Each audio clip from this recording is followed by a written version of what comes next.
നിങ്ങൾ property investment serious ആയിട്ട് കാണുന്നുണ്ടോ, അല്ലെങ്കിൽ ഒരു പ്രോപ്പർട്ടി പോർട്ട്ഫോളിയോ ബിൽഡ് ചെയ്ത് കുറച്ച് നാൾ കഴിയുമ്പോൾ ഒരു ഫിനാൻഷ്യൽ ഫ്രീഡം അച്ചീവ് ചെയ്യാനായിട്ടുള്ള കാര്യങ്ങളൊക്കെ നോക്കുന്നുണ്ടെങ്കിൽ നിങ്ങൾ ഡെഫിനറ്റ് ആയിട്ടും ചെയ്യേണ്ട ഒരു കാര്യം നിങ്ങളുടെ പ്രോപ്പർട്ടി പർച്ചേസ് ഓസ്ട്രേലിയയിലെ പല സ്റ്റേറ്റ്സിലായിട്ട് ഡൈവേഴ്സിഫൈ ചെയ്യുക എന്നുള്ളതാണ്. പലരും ഞാൻ കണ്ടിട്ടുണ്ട്, അവർ താമസിക്കുന്ന സബർബ് എവിടെയാണ്. ഇപ്പോൾ സിഡ്നിയിൽ താമസിക്കുന്ന ഒരാളാണെങ്കിൽ സിഡ്നിയിൽ തന്നെ അവരുടെ വീടിൻ്റെ അടുത്ത് എവിടെയെങ്കിലും ഒരു പ്രോപ്പർട്ടിയിൽ ഇൻവെസ്റ്റ് ചെയ്യാനാണ് അത് അവർക്ക് കൂടുതലും താല്പര്യം. എന്താണെന്ന് വെച്ച് കഴിഞ്ഞാൽ അവർക്ക് they are not comfortable being any other states or any other place which they are not familiar വിത്ത്.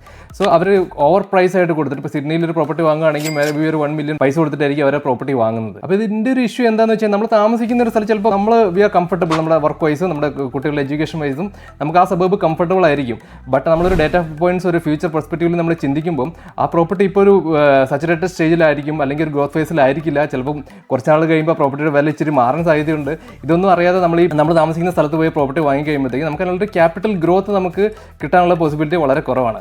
അതേസമയം സെയിം എമൗണ്ട് നമുക്ക് വേറെ സ്ഥലത്ത് ഇൻവെസ്റ്റ് ചെയ്ത് ഇതിലും ചെറിയ പൈസയ്ക്ക് നമുക്ക് ക്യാപിറ്റൽ ഗ്രോത്ത് കൂടിയ സബർബിൽ പോയി വേറെ സ്റ്റേറ്റിലായിരിക്കും ചിലപ്പം അവിടെ പോയി നമുക്ക് ഇൻവെസ്റ്റ് ചെയ്ത് നല്ലൊരു ഫിനാൻഷ്യൽ ഫ്രീഡം നമുക്ക് അച്ചീവ് ചെയ്യാൻ സാധിക്കും ഒരു 10 years അല്ലെങ്കിൽ 15 years കൊണ്ട്. അപ്പോൾ ഒരു $1 million പ്രോപ്പർട്ടി നമ്മൾ ഇവിടെ സിഡ്നിയിൽ ഇൻവെസ്റ്റ് ചെയ്തിട്ടുണ്ടെങ്കിൽ അതേ സെയിം പൈസ കൊണ്ട് നമുക്ക് 2 പ്രോപ്പർട്ടി 500 പ്രോപ്പർട്ടി റീജിയണൽ ഏരിയസിൽ വേറെ സ്റ്റേറ്റ്സിൽ പോയി ഇൻവെസ്റ്റ് ചെയ്യാൻ പറ്റും. അപ്പോൾ ഇതിൻ്റെ രണ്ടിൻ്റെ ഒരു ഗ്രോത്ത് കമ്പയർ ചെയ്യുമ്പോൾ നമ്മൾ ഗ്രോത്ത് ഫാക്ടേഴ്സ് അനലൈസ് ചെയ്തിട്ടാണ് അവിടെ പ്രോപ്പർട്ടി വാങ്ങുന്നത്.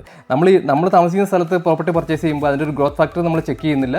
നമ്മൾ ആ പ്രോപ്പർട്ടി കാണുന്നു, ഫീൽ ചെയ്യുന്നു, അതുകൊണ്ട് നമ്മൾ അവിടെ വാങ്ങുന്നു. But on A long term ഈ 2 പ്രോപ്പർട്ടി നമ്മൾ വേറെ സ്ഥലങ്ങളിൽ വാങ്ങുന്നത് നമ്മളിപ്പോൾ താമസിക്കുന്ന സ്ഥലത്തേക്കാളും പ്രോപ്പർട്ടി കൂടുതലായിട്ട് ഗ്രോ ചെയ്യാനുള്ള ഒരു പോസിബിലിറ്റി വളരെ കൂടുതലാണ്.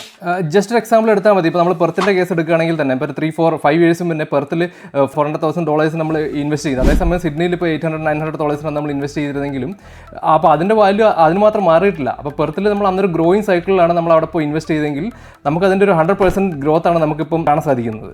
അപ്പോൾ നമ്മൾ അങ്ങനെയുള്ളൊരു ഗ്രോയിങ് മാർക്കറ്റ് എപ്പോഴും ഐഡൻറ്റിഫൈ ചെയ്ത് അവിടെ പോയി ഇൻവെസ്റ്റ് ചെയ്യുക, പല സ്ഥലങ്ങളായിട്ട് ഡൈവേഴ്സിഫൈ ചെയ്ത് പ്രോപ്പർട്ടി ഇൻവെസ്റ്റ് ചെയ്യുക. അപ്പോൾ എല്ലാവരും ഇങ്ങനെയുള്ള കാര്യങ്ങളെ പറ്റിയൊക്കെ മനസ്സിലാക്കിയിട്ട് നല്ലൊരു ഡിസിഷൻ എടുക്കുക. Happy investing. Take care. Bye bye.